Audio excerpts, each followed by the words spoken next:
Msanii wa filamu nchini Hashim Kambi amefariki dunia leo alasiri katika hospitali ya Miko, Dar es Salaam alipokuwa amefikishwa kwa ajili ya kupatiwa matibabu mara baada ya kuugua ghafla, akikutwa na changamoto wakati alipokuwa akinakilisha sauti na ndipo akapelekwa hospitali. Marehemu Hashim Kambi aliwahi kuwa miongoni mwa wasanii wanaonakilisha sauti katika tamthilia mbalimbali zilizokuwa zikiruka kupitia Azam TV, ikiwemo tamthilia ya Woman inayoruka kila siku kuanzia saa 1 kamili usiku kupitia chaneli ya Azam 2.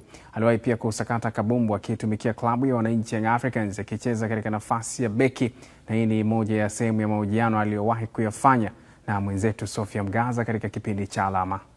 Ni tukio gani kubwa ambalo ulilifanya ambalo wakati uko sa klabu ya Yanga ambalo mpaka leo hii ukikaa unasema kwa kweli sitakaa nilisahau maisha yangu yote? Klabu ya Yanga nikikumbuka ni tukio ambalo sisi tulikuta Yanga ikiwa mtumwa wa watani wetu wa Simba. Unajua kuna kufungwa miaka 2, 3, 5. Na klabu ya Yanga wakati ilikuwa imepoteza wachezaji wake wengi baada ya kufukuza timu nzima. Aha, ilifukuza timu nzima mwaka gani? Timu nzima. Sikumbuki mwaka gani, lakini asani ulikuwa 1977 kitu kama hicho. Timu nzima ndio wakaenda kuanzisha timu ya Pan Africa. Kwanza ilikuja Morogoro. Wakaingia timu ambayo ilikuwa na ndugu Yanga inaitwa Nyota Africa. Kwa wakanikuta mimi pale niko nachezea timu ya Spurs ya Jogoo. Lakini baadaye wakarudi kuja kujiunga na wakaanzisha timu ya Pan Africa hapo. Kwa hiyo Yanga wakaanza kurecruit wachezaji wapya. Na wewe ukaingia kwa miongoni mwao hapo pale. Lakini kwa sababu ya ile experience wenzetu wakuta wameshazoeana na wanajuana, kutuendea kufungwa.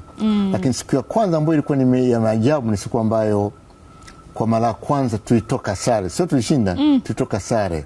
Tulikuwa tumeshafungwa goli moja na Simba, bado dakika 5 mpira kwisha. Ndio tukarudisha ile goli. Mwaka gani hiyo? Nikikumbuka nadhani ilikuwa 1980 kitu kama hicho. Sasa hivi wanasema kuna kitu kinaitwa assist. Kwa hiyo ile pasi ambayo Hussein Makonde alirudisha ile goli, mimi ndio nitoa pasi ile ya kufu. Japokuwa nilikuwa defend, lakini kisha ni advance paka nikaenda mbele, nikatoa pasi clear pass ambayo ilikuwa moja kwa moja alikuwa anafunga goli, akarudisha. Mwenyezi Mungu ilaze roho yake mahali pema peponi.